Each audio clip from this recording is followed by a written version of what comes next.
Hi everyone, my name is Andy Carillo and today we are going to tackle what is the Clean Water Act of 2004. So what is this law? So Republic Act number 9275 or the Philippine Clean Water Act of 2004 was enacted on March 22nd, 2004 by Senator Lauren Legarda, and this law was implemented to have a well comprehensive structure for managing and protecting the Philippine water resources. So let's talk about more of this Republic Act. So first, let's talk about the scope of this act. So this act will covers different water bodies that we have here in the Philippines, including both fresh, marine waters to prevent water pollution. And there is a few objectives on this law. First, this act aims to mainly implement to minimize the water pollution from its different sources such as sewage, industrial and agricultural land-based sources to ensure the health of water bodies. Second is to create and make an environmental strategy. So this law aims to encourage sustainable actions and maximize economic tools for water resource management. As well is to create a national water quality management system. So it explained that this law aims to construct a well-managed program about water quality management, including water safety, public health, and water conservations. Lastly, this law aims for implementing agency. And let's talk about the role of the Department of Environment and Natural Resources or DNR on this act. So the DNR is the designated agency from this act. They are responsible for implementing and enforcing water quality standard which they collaborate with other government agency to help them to manage water resources in the country. And beyond this, let's talk about now the provision of this act. Let's start with the classification of water bodies.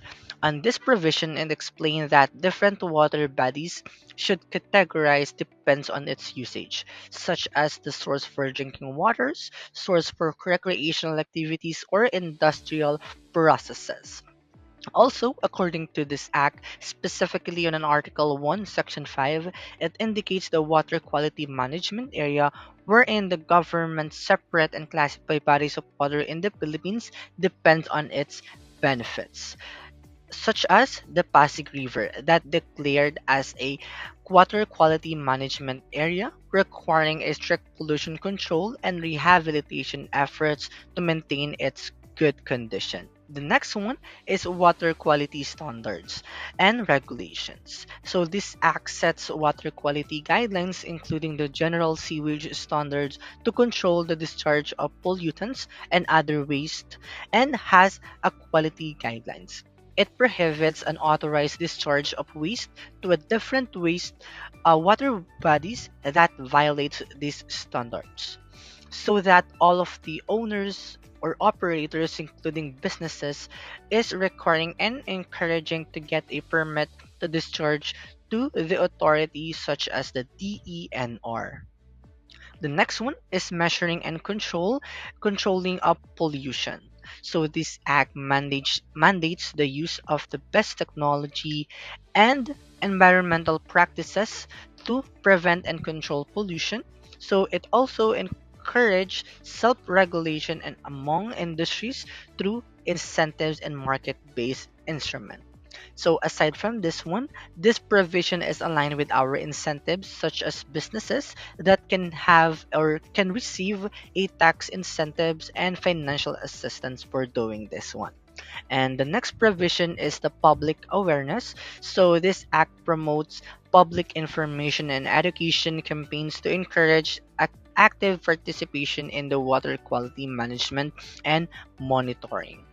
And lastly, like other law, penalties and liabilities as imposed as well. So violators of the Clean Water Act fine ranging from 10,000 pesos to 200,000 pesos per day depending on the severity and duration of the offense. And in case of a gross violation, imprisonment and additional fines may be imposed. So this provision So this provision make this act very vital. So a very A plus to our government for approving, enforcing and implementing this law, which result a significant change to our water quality. Just like the Boracay Island rehabilitation in 2018. So Boracay, a famous tourist destination, suffer from severe water pollution due to unregulated waste disposal. So the government in 2018 closed the island for a 6 month rehabilitation to clean the water, repair its sewage system, and of course, to enforce the Republic Act 9275. So after 6 months of its healing process, the water quality significantly improved, making it safe for swimming and marine life recovery. So this is one of the good example on this act.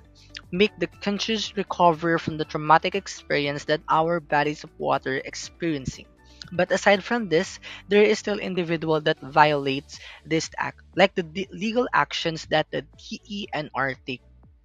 So in 2020, DENR is pursuing a legal case against an individual named Romano Cabrera for allegedly dumping a chemical waste into a river in Tuy, Batangas. After a thorough investigation, they recovered 16 drums containing chemical used in a soap productions. Of course, this violator, Cabrera, faced a multiple charges including a violation on Republic Act number 9275 or the Clean Water Act of 2004 for improper handling of hazardous waste and unauthorized discharge into water bodies. And aside from this, we should follow the regulation and provision of this act since water is very important to us humans. This act aims to protect the water that we are drinking. We used to take a bath, wash dishes. So through basic discipline and basic understanding of this act, we can ensure a safe and clean water for all in the future so that we should properly dispose our waste and avoid littering, support our waste conservation program in our community, and report who does unlawful actions against this act so that we can achieve a safe water up until in the future. Thank you for listening.